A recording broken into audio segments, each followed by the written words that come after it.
BBC Radio Lancashire. Welcome to the show. It's Nish with you this Tuesday afternoon. Let's talk about the Big PNE Sleep Out now. Preston North End is opening its doors again and inviting Prestonians to sleep out and raise essential funds for the homeless charity, the Foxton Centre.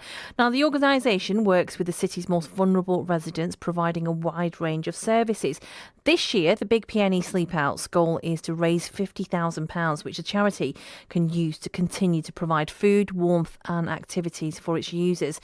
Takes place in November. Let's find out more. We've got Jeff Marsh, Chief Executive of the Foxton Centre. We've got Tom Drake, Chief Executive of Preston North End Community and Education Trust, and Ed Walker, founder of Blog Preston, and who's been part and supportive of the Big PNE Sleep Out since it first started. How are you all? Good, thank you. Very well, Nish. Thank you very much for coming in. Jeff, we'll start with you first then. How are things at the Foxton Centre? It's been an exciting kind of 12 months for us. We opened an emergency accommodation project in the city for the homeless, 14-bed unit back in July 22, and in December 22 we opened our new homeless day centre, smack bang in the middle of the city, in the heart of all the action.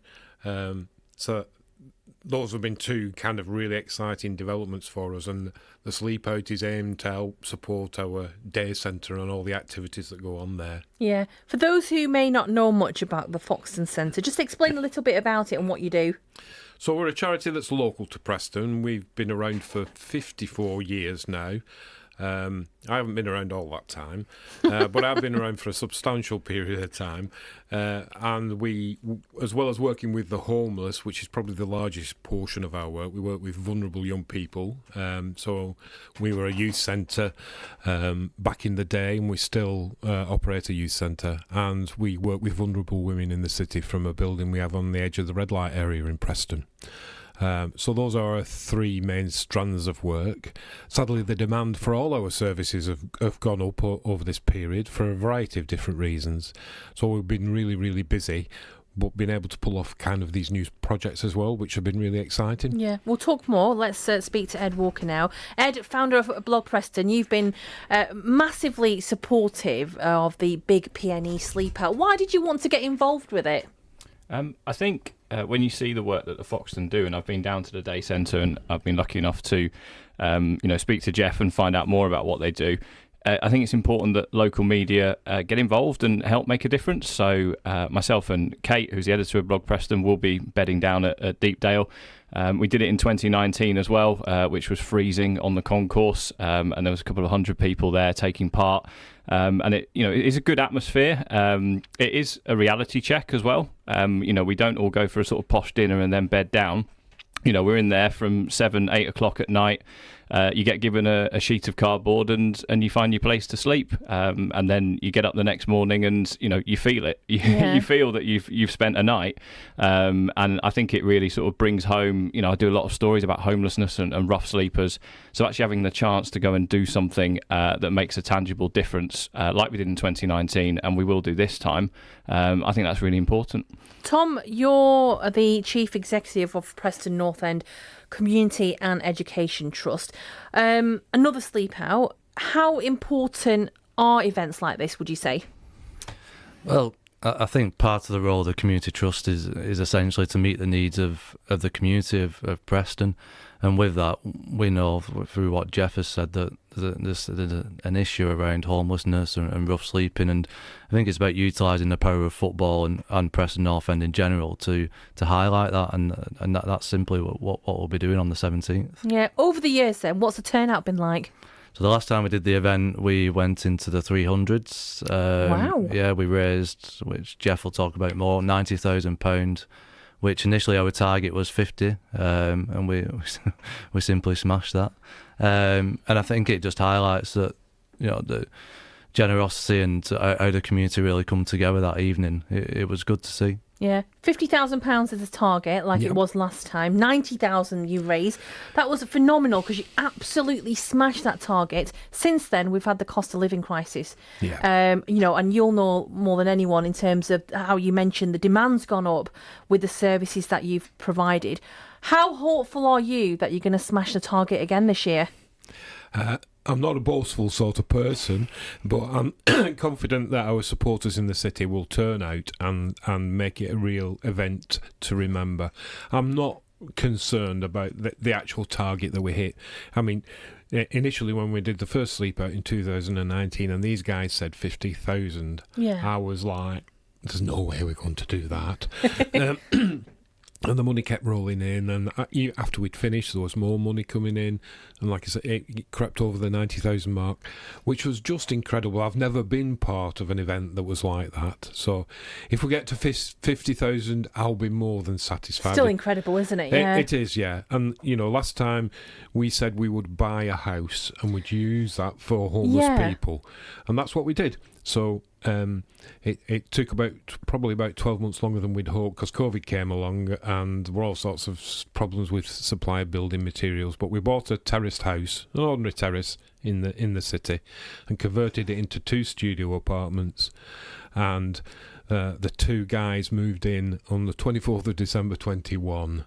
You remember the date as well, do you? Yeah. It was etched in my memory because we were so desperate to finish, and the 2 guys are still in there. And I think that shows that if you provide the right kind of services to people, they can turn their lives around from being a rough sleeper to living a really kind of useful and productive life and be the best that they can be. Yeah. So our target this time is different. It's to support the new day centre. Just for information for people, we get about 500 visits a month to the day centre, about 150 individuals come along to that, and we provide practical basic services for people there. You can access food. We do a rough sleeper breakfast every morning, get clean, have a shower, get your clothes washed, access medical provision, and the staff do some casework to sort out whatever issues people have got going, and then a way to access accommodation. You mentioned a few minutes ago that demand has gone up. How are you managing that demand? Because everything's gone up in price, hasn't it? Yeah, numbers on the streets have gone up really sadly. We had a peak previously at something like 23 when the set piece counts were done each November, and we've managed to drag that down all the way to 6, and then last year when we did it, it crept up to 13. Well, that's not really creeping up, is it? More than double to 13, and that was really demoralising. The big issue is that there isn't enough accommodation in the city. That's for kind of single people, the rough sleepers we deal with, but families as well.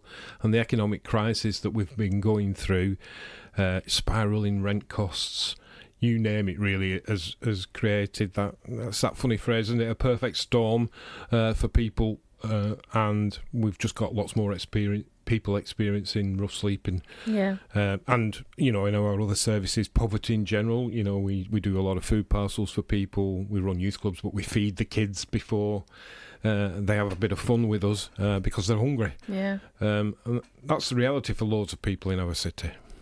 Ed, how much of a difference do events like these make? And you've obviously seen quite a lot of them, haven't you? Yeah, there's a lot of great events. There's a lot of great community events that go on, not just in Preston, but across Lancashire as well. But it really is quite a special event because of just the diversity of people that take part. You've got people who are chief executives of companies that sleep out. You've got people who own their own company who sleep out, students. We had all kinds of people taking part last time, and there was a really good atmosphere at Deepdale for it. And you can then see the money has gone to really help people and make a big difference to the Foxton, and really help to tackle issues that are happening in the city. Tom, talk to me about what happens on the night then, because we've talked about the many sleep outs on BBC Radio Lancashire. Some of our reporters have attended some of them as well. But what actually happens on the night? Take me through it. So it tends to be arrival. They'll be provided, they sign in, and then they'll be provided with a piece of cardboard, which is, again, reality. And then they'll simply allocated a place in which they'll bed down for the night. So previously we run it on one of the concourses, and feedback was that it wasn't as hard as it should be. So this year it'll be around the perimeter of the football pitch, right, essentially. So you'll be open to the elements of what it's like to be rough sleeping. And then, it's simply you bed down between the hours of around about 10 till 6. But again, we had companies involved last time that would, stay up and talk during the night, and people were struggling to sleep. But again, that's the reality of rough sleeping, particularly in the city centres. So, yeah. And it's great to see and know that people from all walks of life take part in this. Yeah, so like Ed said, building on that, we had the council involved. We had simply over 300 people there, which is a lot of people from all walks of life. And it was a great event, and from start to finish, and it's had a massive impact. So we're hoping for that again. Where's all this cardboard coming from then? We're very lucky to have support from Veolia, who provide the cardboard to us. So they're one of our partners in the event in helping us to organise it. We're very grateful to them for taking a big truck of cardboard to Deepdale for us. Yeah. So we've got something to bed down on. It's certainly not a pillow, I'll tell you that. Obviously everyone brings their sleeping bags, and they bring their coats and their warm things. It's on Friday the 17th of November, so the weather will be difficult, I imagine. I think when we've discussed it about what it's like to actually sleep rough, the general consensus is as long as it doesn't rain, then you can make it through, isn't it, Jeff? I think that's fair to say. Yeah, and it's never going to be like sleeping rough, because we know the day after we're going to crawl into our nice warm beds and pull our duvets over our head, and we'll be fine. Yeah. And there's an end in sight for us.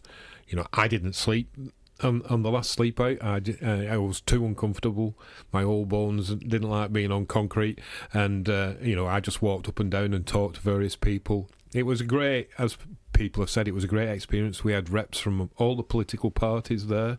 It's nice to see them competing in a positive way for a local charity. We were people from faith groups, companies.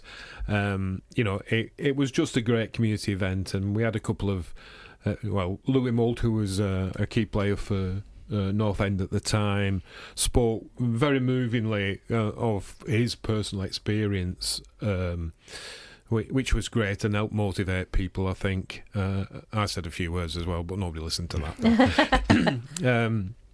But it was good, and it felt like the whole of the community in Preston really was kind of mucking in and taking part. And it's as much about raising the profile of the issue. The money's absolutely fantastic, don't get me wrong, but it's as much kind of raising the profile of the issue, and that's where a club like North End really comes to the fore. And that football has a powerful voice and a powerful place in our society. People listen when footballers say stuff. And when football clubs get involved in their local community, it's great. Yeah, absolutely. And Jeff's right, isn't he? Because football does have that power, doesn't it? Yeah, we can address and hit the pockets of people that some services can't. It's really powerful, and particularly within Preston. It's a very footballing city. And we've seen that the weekends with the stadiums packed. So we're hoping to also transition some of those fans into the event, which they did do last time. And we also had Ryan, the first team manager, and a couple of the players at the Foxton Centre the other week. And again, it's a little bit of an eye opener to them, the realities of life for some people. So, and again, like Jeff said, that message, it's home then, slightly different from when we say it. Yeah. Has the event grown over the years, would you say, Ed? It's only going to be the second time that we've done it. We did it in 2019, and then obviously the pandemic came along. So we've got nearly 200 people signed up so far. That's brilliant. We're still just under 2 months from it. So there's plenty of time for people to sign up if they still want to take part. Every day we seem to be getting a different business or a different group signing up to take part in it. I think we've got about £2,000 pledged already, so we're on the way there towards the total. I think this time, because we're on the side of the pitch, it will be a bit different. It will feel different compared to last time. Yeah, people listening to this want to join in and take part. How do they do that, and where can they get more information from? The best thing, if they just search online for Big PNE Sleep Out, they will find the link to be able to sign up to it. It's on the Eventbrite website. Once they've signed up, they will be sent details of how they can set up their own Just Giving page. So everyone who takes part gets their own Just Giving page, and then it all goes into a big pot that goes towards the big total to help Jeff and the team. Fabulous. Well, all the best. I'm sure a lot of people will sign up for it. And thank you very much for coming in to talk to me. Jeff Marsh there, Chief Executive of the Foxton Centre. Tom Drake, Chief Executive of Preston North End Community and Education Trust. And Ed Walker, founder of Blog Preston. And if you fancy taking part and you've missed those details, do not worry. Give us a call back here, 0800 7833 583, and we shall pass those details on.